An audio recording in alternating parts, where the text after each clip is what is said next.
Big boss audience വളരെ ഷാർപ്പാണ്. കുറേ season അടുപ്പിച്ച് കണ്ടതുകൊണ്ട് തന്നെ ബിഗ് ബോസ് ഓഡിയൻസിന് കുറച്ചധികം കാര്യങ്ങൾ അറിയാം. ഒരു കണ്ടസ്റ്റൻസ് ഒരു ദിവസം ഒരു ക്യാരക്ടർ കാണിച്ചിട്ട് അടുത്ത ദിവസം കംപ്ലീറ്റ്ലി വ്യത്യസ്തമായ ഒരു ബിഹേവിയർ കാണിച്ചു കഴിഞ്ഞാൽ ഓഡിയൻസിന് അത് ഫേക്ക് ആണ് എന്ന ജഡ്ജ്മെന്റ് വരും. ജയിച്ച കണ്ടസ്റ്റൻസിനെ നോക്കുകയാണെങ്കിൽ തന്നെ ഒരു കോമൺ ത്രെഡ് കാണാം. അവർ ആരാണെന്ന് കൺസിസ്റ്റന്റ് ആയിട്ട് കാണിച്ചിരുന്നു. ദേഷ്യം വരുമ്പോൾ ദേഷ്യം, അതുപോലെ തന്നെ അവർ അഗ്രസീവ് ആകുമ്പോൾ അഗ്രസീവ്നെസ് അത് കൺസിസ്റ്റന്റ് ആയിരുന്നു. ബട്ട് അതിനുശേഷം അത് പ്രോസസ്സ് ചെയ്യാനും അതോടൊപ്പം തന്നെ മറ്റുള്ളവരുമായിട്ട് മാറി സംസാരിച്ച് പോകാനും അവർക്ക് കഴിഞ്ഞിരുന്നു. ഇതൊരു ഇമോഷണൽ ഓണസ്റ്റിയാണ്. ഈ ഒരു ഇമോഷണൽ ഓണസ്റ്റി ഓഡിയൻസിന്റെ ഇടയിൽ ഒരു നല്ല ട്രസ്റ്റ് കൊണ്ടുവരും.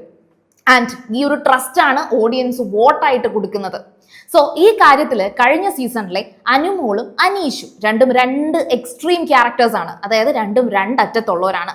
അനുമോൾക്ക് കരച്ചില്, അടുക്കള, വഴക്ക് എന്നൊക്കെയുള്ള കാര്യങ്ങളിൽ എടുത്തിട്ടാൽ പോലും അവിടെ ഒരു സ്ഥിരതയുണ്ട്, ഒരു ജെനുവിൻ ക്യാരക്ടർ ഉണ്ട്.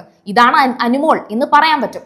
ഇനി അനീഷിന്റെ കാര്യം പറയേണ്ട കാര്യമില്ല. നിങ്ങൾക്കറിയാം, വാക്കുകളിൽ വരെ ആ ഒരു റെപ്പറ്റീഷൻ ഉണ്ട്. അതായത് ഇതാണ് അനീഷ് എന്ന് നമുക്ക് പഠിച്ചു വെക്കാൻ പറ്റും. അതേപോലെ ഒരു ക്യാരക്ടർ ആയിരുന്നു അനീഷിൻ്റെത്. സോ അതൊക്കെ കൊണ്ട് തന്നെ ഇവർ രണ്ടുപേരും ഈ ഒരു ഹൈപ്പിലേക്ക് എത്തി. ശരിക്കും നമുക്ക് ഓർമ്മയുണ്ട്, ഷാനവാസ് അനീഷിനെ ഇവിടെ പൊളിച്ചു കൊടുക്കും, ഇത് അനീഷിന്റെ ക്യാരക്ടർ അല്ല എന്നൊക്കെ പറഞ്ഞ സമയത്ത് പോലും നടന്നിട്ടില്ല.